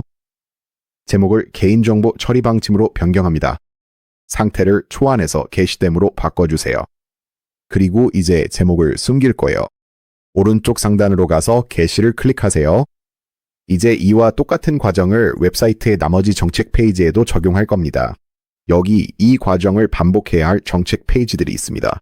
총 4개의 정책 페이지가 필요합니다. 방금 만든 개인정보 처리 방침이 필요하고 그리고 약관 페이지, 환불 정책, 배송 정책도 필요합니다. 그리고 다시 말씀드리지만 이 안에 무엇을 써야 할지 전혀 감이 안 온다면 그건 정말 정상이에요. 그냥 여러분의 비즈니스, 판매하는 상품, 그리고 위치에 따라 무엇을 써야 하는지 조사해서 알아보세요. 챗GPT나 다른 AI 언어 모델이 이런데 정말 큰 도움이 됩니다. 이렇게 4개의 정책 페이지에 대해 이 과정을 반복해서 모두 만들었다면 이제 다음 단계로 넘어갈 준비가 된 거예요. 자, 이제 페이지를 만들었으니 각각을 올바른 위치에 지정해줘야 합니다. 먼저 왼쪽 상단에서 Elementor 로고를 클릭하고 Exit to WordPress를 클릭한 다음 다시 왼쪽 상단으로 가세요. 여기서 맨 아래로 내려가서 왼쪽 하단에 있는 설정 Settings을 찾고 그 다음 개인정보 Privacy로 들어가세요. 여기에서 개인정보 처리 방침 페이지를 선택해야 합니다. 만약 개인정보 처리 방침을 작성하는 데 도움이 필요하다면 여기 있는 버튼을 클릭해서 워드프레스에서 제공하는 개인정보 처리 방침 가이드를 확인하세요. 이 가이드는 페이지를 만들 때 꽤 유용할 수 있습니다. 그래서 저는 여기서 제 개인정보 처리 방침을 선택하고 바로 선택한 다음 이 페이지 사용을 클릭할게요. 이제 WooCommerce에서 이용 약관 페이지를 설정해 봅시다. 여기서 WooCommerce로 이동해서 설정을 클릭하세요. 오른쪽 상단에서 고급으로 이동한 후 이용 약관 항목에서 본인의 페이지를 검색해야 합니다. 그래서 terms라고 입력하세요. 그러면 바로 여기에서 해당 페이지가 나타나는 것을 볼 수 있습니다. 그 페이지를 선택한 다음 맨 아래까지 내려가서 변경사항을 저장하세요. 다음으로 정책 링크를 부터에 추가해 봅시다. 여기 위로 다시 올라가서 웹사이트로 돌아가세요. 사용자 정의를 클릭하세요. 아래로 내려가서 메뉴를 찾아 새 메뉴를 만드세요. 이 메뉴를 부터 메뉴로 사용할 것이니 여기에서 클릭하세요. 아래로 내려가서 다음을 클릭하세요. 메뉴 이름은 footer 메뉴로 설정해도 되고 다시 한번 다음을 클릭하세요. 항목 추가를 클릭하세요. 여기에서 개인정보 처리 방침, 배송 정책, 환불 정책을 추가할 것입니다. 그리고 이용 약관도 추가하세요. 홈페이지 버튼이나 다른 페이지들도 추가하고 싶다면 여기서 추가할 수 있습니다. 이대로 만족하니 게시를 클릭하겠습니다. 이제 아래로 내려가서 푸터 부분으로 가겠습니다. 이제 볼 수 있습니다. 정책 페이지들이 아래쪽에 나열되어 있습니다. 좋아요. 정책 페이지 설정이 완료되었습니다. 이제 마지막 단계만 남았습니다. 이제 여러분의 이커머스 웹사이트를 런칭할 시간입니다. 왼쪽 상단으로 가서 커스터마이저를 닫으세요. 이제 스토어 곧 오픈 버튼을 클릭하세요. 여기에서 라이브를 선택하고 변경사항 저장을 클릭하세요.